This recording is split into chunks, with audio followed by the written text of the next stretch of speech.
ನಮಸ್ಕಾರ ಸ್ನೇಹಿತರೆ, ನಾನು ಇದೇ ಕುಷ್ಟಗಿ ತಾಲೂಕಿನ ಬೀಳಿಗೆನ ಗ್ರಾಮದಲ್ಲಿ ಬೆಟ್ಟದ ಬಯಲಿನಲ್ಲಿ ಇಲ್ಲಿ ಕೂಡ ಡಾಲ್ಫಿನ್ಸ್ಗಳಿದ್ದಾವೆ.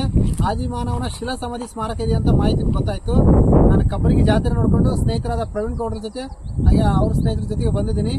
ಬಂದು ನೋಡಿದ್ರೆ ತುಂಬ ಆಶ್ಚರ್ಯ ಅನಿಸ್ತಾ ಇದೆ.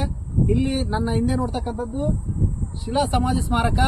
ಮನುಷ್ಯನನ್ನ ಉಳಿದ ನಂತರ ಉಳಿದಿರ್ತಕ್ಕಂಥ ಎಲುಬು ಕೀಲುಗಳನ್ನು ತಗೊಂಡು ಬಂದು ಆ ಗಡಿಗೆಯಲ್ಲಿಟ್ಟು ಅವನನ್ನು ಪೂಜೆ ಮಾಡ್ತಕ್ಕಂಥ ಪರಂಪರೆ ಇಲ್ಲೂ ಕೂಡ ಈ ಪರಿಸರದಲ್ಲಿ ಚಾಲುಕ್ಯರು, ಕಲ್ಯಾಣ ಚಾಲುಕ್ಯರು, ರಾಷ್ಟ್ರಕೂಟರು ಆಳಿರ್ತಕ್ಕಂಥ ಈ ನೆಲದಲ್ಲಿ ಕೂಡ ಆ ಆಚರಣೆ ಇದೆ ಅನ್ನೋದಕ್ಕೆ ಈ ಒಂದು ಡಾಲ್ಫಿನ್ಸ್ ಸಾಕ್ಷಿ ಆಗುತ್ತೆ. ಇನ್ನೂ ಬೆಟ್ಟದ ಮೇಲೆ ಸಾಕಷ್ಟು ಡಾಲ್ಫಿನ್ಸ್ಗಳಿದಾವಂತೆ, ಅಲ್ಲಿ ನೋಡೋಣ. ಅದಕ್ಕೂ ಮೊದಲು ಇಲ್ಲಿ ಏನು ವಿಶೇಷತೆ ನಾನು ಕಂಡು ಬರುತ್ತೆ ಅಂತ ನಿಮ್ಗೆ ತೋರಿಸ್ಕೊಡ್ತೀನಿ ಬನ್ನಿ ಸ್ನೇಹಿತರೆ. ನೀವು ನೋಡಿದ್ರೆ ನಾನು ಹಿಂಬದಿ ದೊಡ್ಡ ಉತ್ತ ಬೆಳ್ಕೊಂಡಿದೆ, ಆದರೆ ಅದ್ರ ಕೆಳಗಡೆ ನೋಡಿದ್ರೆ ಇಲ್ಲಿ ಚಿಕ್ಕ ಚಿಕ್ಕ ಕಲ್ಲಿನ ಚೂರುಗಳನ್ನ ಮೊದಲು ಹಾಕ್ಬಿಟ್ಟು ಹಾಗೆ ಇಲ್ಲಿ ಒಂದಿಷ್ಟು ಮಡಿಕೆಯ ಅವಶೇಷಗಳು ಕೂಡ ಕಂಡು ಬರ್ತವೆ.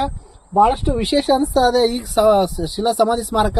ಇದು ಇನ್ನೂ ಹೆಚ್ಚಿನ ಅಧ್ಯಯನಕ್ಕೆ ಒಳಪಟ್ಟು ಇದು ಕೂಡ ಇನ್ನೂ ಉತ್ಖನನ ಆದರೆ ಇದರೊಳಗೆ ಏನಿತ್ತು ಏನಿಲ್ಲ. ಹಾಗೆ ಇತ್ತೀಚೆಗೆ ನಾನು ತೆಕ್ಕಲಕೋಟೆ ಹೋಗಿದ್ದೆ, ಹಾಗೆ ನಮ್ಮ ಹಿರೇಬೆಣಕಲ್ ಮೋರೇರ ಬೆಟ್ಟದಲ್ಲೂ ಕೂಡ ಸಾಕಷ್ಟು ಇದೇ ಮಾದರಿಯ ಈ ಶಿಲಾ ಸಮಾಧಿ ಸ್ಮಾರಕಗಳನ್ನು ತೋರಿಸಿದೆ. ನೀವು ನೋಡ್ತಾ ಭಾಳ ವಿಶೇಷ ಅನಿಸುತ್ತೆ. ಸುತ್ತಲೂ ಕೂಡ 4 ಕಡೆ ಕೂಡ ಬಂಡೆಗಳನ್ನು ಹಾಕ್ಬಿಟ್ಟು ಈ ಒಂದು ಸ್ಮಾರಕವನ್ನು ನಿರ್ಮಾಣ ಮಾಡಿರುವಂಥದ್ದು ಅಪರೂಪಕ್ಕೆ ಉಳ್ಕೊಂಡಿದೆ. ಇತ್ತೀಚೆಗೆ ಇಲ್ಲಿ ಗಣಿಗಾರಿಕೆ ಕೂಡ ನಡೀತಾ ಇತ್ತು, ಅದನ್ನು ಬಂದ್ ಮಾಡೋದ್ರಿಂದ ಈ ಒಂದು ಪಳವಳಿಕೆ ನಮ್ಗೆ ಉಳ್ಕೊಂಡಿದೆ.